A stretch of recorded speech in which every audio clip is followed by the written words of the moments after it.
इस मीटिंग में शामिल रहे सज्जाद करगली साहब हमारे साथ मौजूद हैं।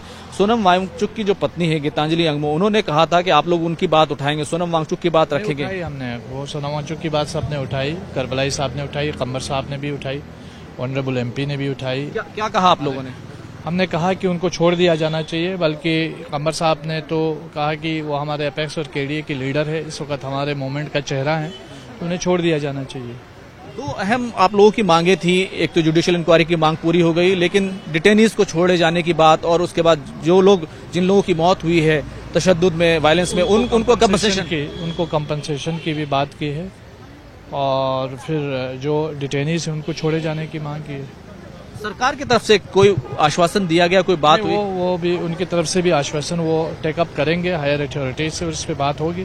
मुझे लगता है एक पॉजिटिव माहौल में बात हुई है और एक पॉजिटिव आउटकम आएगा। सज्जाद भाई, सोनम वांगचुक हो या लद्दाख के लोग हों, 6 शेड्यूल को लेकर, कॉन्स्टिट्यूशनल सेफ गार्ड को लेकर वो काफी फिक्रमंद है इस बात को लेकर। तो लद्दाख फिक्रमंद है और इन्हीं स्टेटहुड और 6 शेड्यूल की मामला को लेकर के ये मीटिंग्स हो रही है। अभी स्टेटहुड का मामला हो, 6 शेड्यूल का मामला हो, ये सारे मामला डिस्कस हो रहे हैं। हम 1-2 हफ्ते में और मिलेंगे जी, और फिर उसके बाद हाई पावर कमेटी की भी मीटिंग होगी, तो मुझे लगता है पॉजिटिव आउटकम आएगा। अगली मीटिंग 6 शेड्यूल को लेकर होनी है या स्टेटहुड को लेकर? नहीं, कोई दोनों मुद्दे जो है लाजिम और मलजूम है, इन दोनों को लेकर के हम बात कर रहे हैं।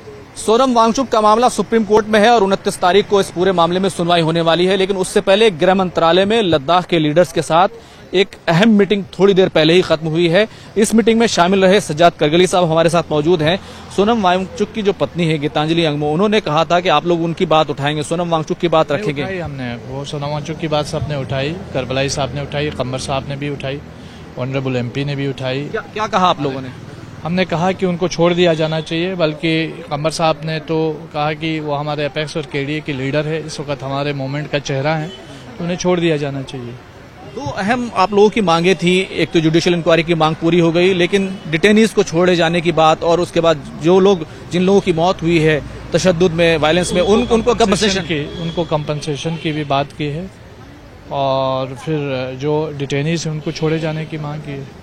सरकार की तरफ से कोई आश्वासन दिया गया, कोई बात हुई? वो भी उनकी तरफ से भी आश्वासन वो टेकअप करेंगे हायर अथॉरिटीज से, उस पर बात होगी।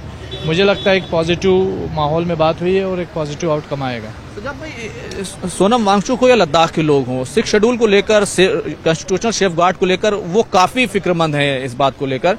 तो लद्दाख फिक्रमंद है और इन्हीं स्टेटहुड और 6 शेड्यूल की मामला को लेकर के ये मीटिंग्स हो रही है। अभी स्टेटहुड का मामला हो, 6 शेड्यूल का मामला हो, ये सारे मामला डिस्कस हो रहे हैं। हम 1-2 हफ्ते में और मिलेंगे जी, और फिर उसके बाद हाई पावर कमेटी की भी मीटिंग होगी, तो मुझे लगता है पॉजिटिव आउटकम आएगा। अगली मीटिंग 6 शेड्यूल को लेकर होनी है या स्टेटहुड को लेकर? नहीं, कोई दोनों मुद्दे जो है लाजिम और मलजूम है, इन दोनों को लेकर के हम बात कर रहे हैं। बहुत बहुत शुक्रिया बात करने के लिए। कैमरामैन परहलाद के साथ खुर्रम शहजाद, न्यूज़ 18 दिल्ली।